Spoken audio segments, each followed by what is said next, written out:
And welcome back, guys. We're here to talk about sleep today and why that is important for not only your mood recovery, but also your performance in the gym. This is one where I see heaps of people get it wrong, and it's no fault of their own. If you haven't established a good set of sleeping habits, then you won't be getting good sleep on a regular basis. Now, before I go into how you can address this and make the most out of it, I want to give you a bit of a story. When I was doing my bodybuilding competitions, I had everything nailed to a T, simply because you have to. You can't overeat on your macros or your calories because then you'll put on weight. My training was consistent. I would be doing my cardio every day. I'd be training every day. I didn't drink, I didn't go out. I had all of my variables down to a T. As soon as I stayed out one night and I didn't get a sufficient amount of sleep, or I was on my phone, that was the only variable that changed. I could see that translate into my lifts directly. And I can tell you firsthand that, look, it might only be a 5 or 10% decrease with your training. My mood was significantly worse. I wasn't as good around friends, family, and in my job. And my performance in recovery in the gym was also impacted. These are the things that I would do if I wanted to get my sleep in check. Your sleep actually starts the night before. It's not about what you've done in the morning or how you slept at night.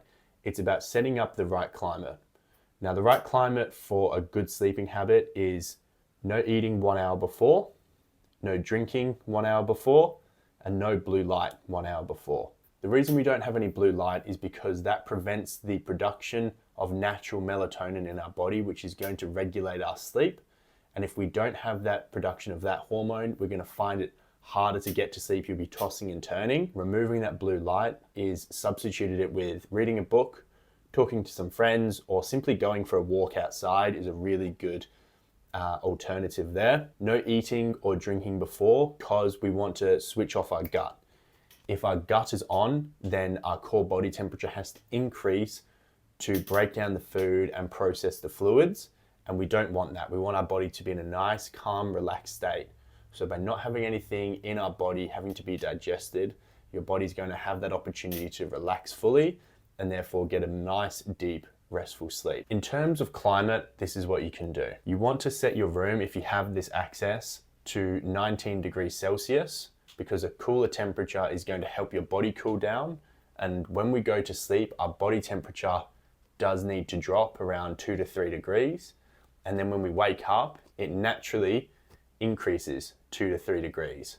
And it does this by producing different hormones like cortisol to warm up, wake us up. So by getting in a nice sleep cycle, you're giving your body the best opportunity to remove any sleep inertia. Now, sleep inertia is a fancy term for when you wake up and you feel groggy and it takes, an hour or two to get up and moving. And what I would also do is I'd make my room completely black. I'd have no lights coming in whatsoever. So just to summarize, no blue light 1 hour before, no eating 1 hour before, no drinking 1 hour before. I'd make my room completely black, and I would also set my temperature of my room to 19 degrees. And as an added bonus, if you have access to this, a weighted blanket does a lot in terms of easing your body into a nice restful sleep. But it's about building that routine and that habit of going to bed at the same time. And if you go to bed at the right time, you don't need to worry about when you wake up, because your body will naturally wake up when it needs to. And once you get to that point, that's when you've nailed it. So good luck. I'm here to help. Shoot me a message, and I'll see you in the next video.